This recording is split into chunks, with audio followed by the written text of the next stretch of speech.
Good morning. Okay.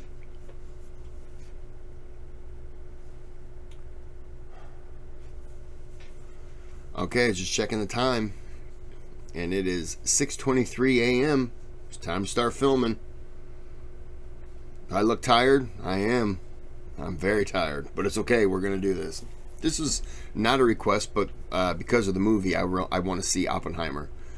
And this was Biographics Oppenheimer, Destroyer of Worlds documentary. So we'll break this down into a little over 15-minute videos. And let's get started.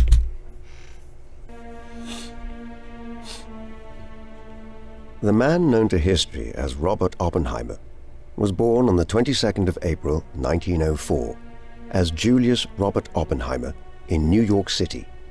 He quickly became known primarily by his middle name and is typically referred to today as Robert Oppenheimer or J. Robert Oppenheimer. Robert was born into an affluent Jewish family in New York City. His father, Julius, had been born in the Hesse-Nassau province in the territory of the Kingdom of Prussia, in what had just become the United German Empire, months prior to his birth. I don't know anything about Oppenheimer. I'll be honest, I thought he was German. I because of the whole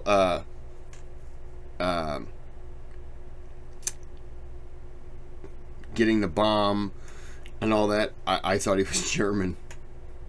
Shows how little I know about him, which I really don't know anything about him. Yeah, but I didn't even realize he was born in America, because I know absolutely nothing, or I retained absolutely nothing, which is very common, because sometimes I forget. I'll do 11 videos today, and I will forget everything by tomorrow. 90% of it. Like the small stuff, I'll remember big chunks. It has nothing to do with this. Just wanted to show how stupid I am. In May 1871, at a time of growing anti-Semitism across Western and Central Europe, Julius Oppenheimer left Germany in 1888 at 17 years of age, bound for the United States. Though virtually penniless, he prospered in America, and by the time Robert was born in 1904, he had risen to become a wealthy executive at one of Manhattan's leading textile manufacturers. Robert's mother was Ella Friedman, a woman of Jewish heritage as well, who had been born in New York in 1870 to a family of German Jews who had headed for America a generation before Julius Oppenheimer.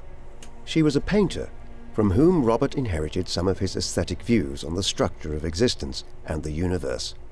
Ella and Julius would have one other child, a boy named Frank, who was born 8 years after Robert in 1912, and who would follow in the steps of his older brother by becoming a physicist. Robert's youth was a privileged one. By the mid-1900s, his father had become a substantial figure within New York business circles, and in the early 1910s, they moved into a large apartment on West 88th Street in Manhattan, overlooking the Central Park Reservoir, in one of the most affluent areas of New York City at the time. There, the family had original works by Vincent van Gogh and Pablo Picasso, among others, on the walls. Robert attended the Ethical Culture School, followed by the Alcuin Preparatory School, two of New York's best educational establishments in the early 20th century. By the time he was 5, he was already interested in mineralogy, a hobby inherited from his German grandfather. Such was his aptitude that at 11 years of age, he was admitted to the Mineralogical Club of New York City. His precociousness extended into his secondary school years, and he finished his education at Alcuin in a year and a half less than the standard time, having taken 2 grade years in 12 months and being fast-tracked through the 8th grade. By this time, his interests had developed beyond mineralogy into the harder sciences, particularly chemistry. But it was eventually physics which would prove his calling in years to come. In 1922, Oppenheimer began studying at Harvard University at the age of 18. Robert initially intended to focus on studying chemistry, but soon switched to physics. Yet his earlier interest in chemistry and his eclectic inquisitiveness would serve him well in later years during a period when scientists were becoming all too specialized in specific fields. While studying at America's oldest college, he was deeply influenced by the teachings of Professor Percy Bridgman, an experimental physicist on the staff at Harvard at the time. This was also a period when students at Harvard and other elite universities in America still studied a very wide range of subjects, and Oppenheimer delved deeply into history and the Greek and Latin classics, which were still central to many Western curricula in the 1920s. Reflecting on his years at Harvard in later life, Oppenheimer noted that he spent most of his time in the library and read voraciously. He even attended more classes than it was necessary for him to. The result in 1925 was that Oppenheimer graduated with a Bachelor of Arts summa cum. Sorry. So I just realized this is not biographics. This is the people's profile. The people profiles. Apologies. I was looking at something else when I wanted to do this one, and so I got the names mixed up. I had to correct it. Okay. Cum laude, after just 3 years at Harvard, a distinction which usually took 4 years to attain, but which Oppenheimer, following an emerging pattern, completed in less than the standard time. Even before he graduated from Harvard, Oppenheimer had already been accepted to continue his studies at Cambridge University in England. This was the great centre for the study of physics in Britain at the time, a reputation it has held and cultivated since Isaac Newton's days there in the late 17th century. The year that Oppenheimer spent at Cambridge between the fall of 1925 and the summer of 1926 was influential in his development, as he was exposed there to the teachings of Lord Ernest Rutherford, a New Zealand-born physicist who is typically understood to be the father of nuclear physics today. For instance, it was Rutherford who first discovered and explained what nuclear half-life and the radiation associated with it were, an achievement which Rutherford was awarded a Nobel Prize in Chemistry for in 1908. Towards the end of his first year... That's impressive. Sorry, the air kicked on. It's kind of warm, so I gotta let it. That's why I'm muting the mic. Cambridge, Oppenheimer, whose abilities were beginning to attract considerable attention amongst European physicists, accepted an offer from the German physicist Max Born to study under him at the University of Göttingen in Germany, one of Europe's great centers of learning. That's why I thought he was German, because he went there to study. All right. There, Oppenheimer studied with a number of contemporaries who would become giants of the study of theoretical physics during the 20th century, notably Werner Heisenberg, Enrico Fermi, and Edward Teller, several of whom Oppenheimer would work alongside during the Manhattan Project in the midst of the Second World War. Remarkably, Oppenheimer was awarded his PhD in physics in the spring of 1927, less than a year after arriving in Göttingen. The internal examiner, James Franck, who had won the Nobel Prize for Physics 2 years earlier in 1925, is famously said to have expressed relief when the oral examination, or viva voce, concluded, stating that Oppenheimer had easily defended his doctoral work and had seemed to be ready to begin questioning Franck. The great promise which Oppenheimer showed as a theoretical physicist, as he acquired his PhD around the same time he turned 23, was most clearly demonstrated in a paper which he and Born co-authored on the quantum theory of molecules in 1927, and which laid out what has come to be known as the Born-Oppenheimer approximation. This pertains to the fields of molecular dynamics, or how molecules move and interact. The approximation which Born and Oppenheimer demonstrated showed that the wave functions of nuclei and electrons within a molecule are different, owing to the fact that nuclei are considerably heavier than the electrons. This means that the coordinates of the nuclei are relatively fixed in place, whereas the lighter electrons are impacted on to a greater extent by wave functions, and their coordinates are consequently more dynamic. The approximation was reached by the pair to a great extent owing to Oppenheimer's dual interests in chemistry and physics, as the theory which they presented employed. There are some smart people on this planet. There are some smart people. I just watched this and I'm like, wow, that would never be me. Elements of quantum chemistry and molecular physics. In terms of its practical applicability, The approximation was important in allowing scientists from the late 1920s onwards to separate the motion of a nuclei and an electron. The individual who worked this out with Max Born, and who acquired his PhD at Göttingen, was a curious figure. Oppenheimer was a mix of a distant scientist and a relatively jovial individual, slipping from introversion to extroversion as occasion sometimes demanded, or as his mood was inclined. A chain smoker, he was perennially surrounded by a cloud of smoke throughout his adult life, a habit which would contribute substantially to his premature death in his early 60s. Individuals who knew him during his years at Harvard, Cambridge and Göttingen recalled a person who was a strange mix of intelligence combined with a striking naivety at times, often making poor judgments and decisions and being prone to exaggeration. As the years went by, he developed an arrogant streak, but this was tempered by intellectual generosity to those who studied and worked with him, and those he taught in later years. A striking aspect of his personality was his interest in Eastern philosophy and mysticism, being particularly interested in Hinduism and Confucianism, even going so far as to learn Sanskrit, the sacred language of Hinduism, so that he might read the ancient texts of this faith in the original. This interest in religion and mysticism was not an eccentric pastime.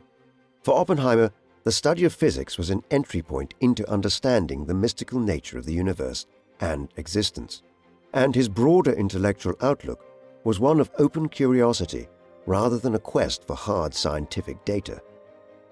There was, though, also an unstable and erratic side to Oppenheimer. His behavior at Harvard was sometimes questioned by fellow students and teachers. In 1926, while he was at Cambridge, he allegedly doused an apple with some illness-inducing chemicals and left it in the office of his tutor, Patrick Blackett, with whom he had had a difficult relationship, before heading off to France on holiday. Evidently, this action, and perhaps others besides, saw him briefly threatened with being suspended from his studies at Cambridge. A close friend of his in the 1920s, Francis Ferguson, who later went on to become an acclaimed theorist of stage performance and drama, claimed that Oppenheimer attacked him and tried to strangle him once when he told him he was engaged to be married. Underlying all of this erratic behavior was a strange mix of an individual who could be appallingly arrogant and fell out with a great many colleagues over the years as a result, but who many biographers have concluded was also a deeply insecure individual. The root of this may have been Oppenheimer's position as the son of a German Jewish émigré to America at a time when anti-Semitism was common across the Western world. He was a constant outsider, or at least felt like one, and is known to have suffered frequently. I thought he was an outsider, and I didn't even realize he was born here. So, what does that tell you? I'm not the most knowledgeable person, by the way, on Oppenheimer. So, you know. Of depression. He was, in short, something of an enigma.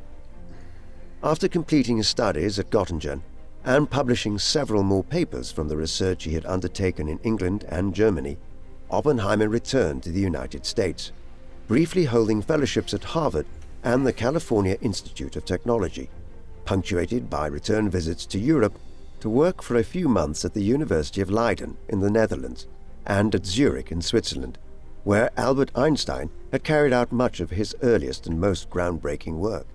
In Leiden, he acquired his nickname Oppie, from a bowdlerized Dutch rendering of his name. It was not until 1929 that Oppenheimer settled back in America permanently, having been presented with numerous job offers from US universities. He accepted two and became an associate professor in physics at both the University of California at Berkeley and the California Institute of Technology, or Caltech. For the next 13 years, between 1929 and 1942, he would hold positions at both institutions, teaching during the fall and winter semesters at Berkeley before spending the spring term lecturing at Caltech in Pasadena. During the 1930s, Oppenheimer became famous within the physics community in the United States for his teaching methods, and the finest physicists of the mid-20th century in America trained under him at Berkeley and Caltech, at the School of Theoretical Physics which he founded. Within this, there was usually a cohort of a dozen or so advanced graduate students and research fellows who worked closely with Oppenheimer on some of the most relevant questions in the field of theoretical physics at the time. During busier times in term, they would often meet daily, with Oppenheimer quizzing them on their progress and offering suggestions thereon. Mostly, as several biographers who knew him during these days later recounted, he inspired those he taught, conveying to them the idea that they were at the forefront of answering some of the most important questions facing humanity at the time. Yet it was an eclectic academic environment, and when not discussing physics, Oppenheimer and his colleagues were often seen to be reading Plato in the original Greek or learning Sanskrit. Hans Bethe, who knew Oppenheimer during these days, later recalled that Robert was largely aloof from the wider world in the late 1920s and 1930s in California, only learning of the Wall Street crash of late 1929 months after it had happened. There were impressive scientific breakthroughs made by Oppenheimer and his students at Berkeley and Caltech during the 1930s. In 1930, for instance, Oppenheimer wrote a paper which effectively predicted the existence of the positron, or anti-electron, as an antiparticle of the electron, although its existence was not fully proven until 1932 by Carl David Anderson, a student who worked with Oppenheimer at Caltech. Following on from this, Oppenheimer worked closely with Wendell Furry to work out the modern form of the electron-positron theory and how the two interacted with each other. Perhaps his most important work, though, was a giant effort with Melba Phillips, one of Oppenheimer's first doctoral students at a time when female physicists were all too rare in the United States. Together, they proposed the Oppenheimer-Phillips process in 1935, a type of deuteron-induced nuclear reaction in which the neutron half of a deuteron fuses with a target nucleus, ejecting a proton in the process. This proved that some elements can become radioactive if bombarded by deuterons, and that a nuclear interaction can occur at lower energies than had previously been understood. This and many other breakthroughs by both Oppenheimer and his students at Berkeley and Caltech made California one of the world's great centers of theoretical physics in the mid-20th century. Oppenheimer's personal life was somewhat chaotic during this period. He had been diagnosed with a mild case of tuberculosis in the late 1920s, for which condition he sought out the dry desert air of Arizona and New Mexico in the years that followed, eventually buying a ranch in New Mexico. In the mid-1930s, he began a relationship with Jean Tatlock, a psychiatry student who was the daughter of John Strong Tatlock, an eminent Old English scholar and expert on the life and works of Geoffrey Chaucer. 10 years Robert's junior, Jean was a troubled young woman with severe depression and a conflicted sexuality.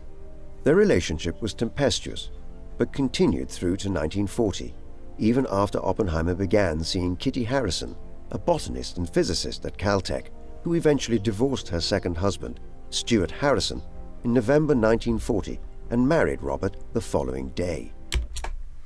Okay, we're going to stop it right there. He just got married to a lady who divorced her husband to be with him. And he's already smarter than me. Well, I don't know. He did get married. All right. There's a low blow to all the married people out there. I apologize. Okay. So I'm going to stop this here. This is part 1. This will be a 4-parter. And like and subscribe. I saw I was at 988. 12 away from getting some recognition. Of course, when you have almost 750 videos, that should tell them that you're serious. Okay, so I'm going to end this here. I already said like and subscribe, and now I say have a good day, have a good night.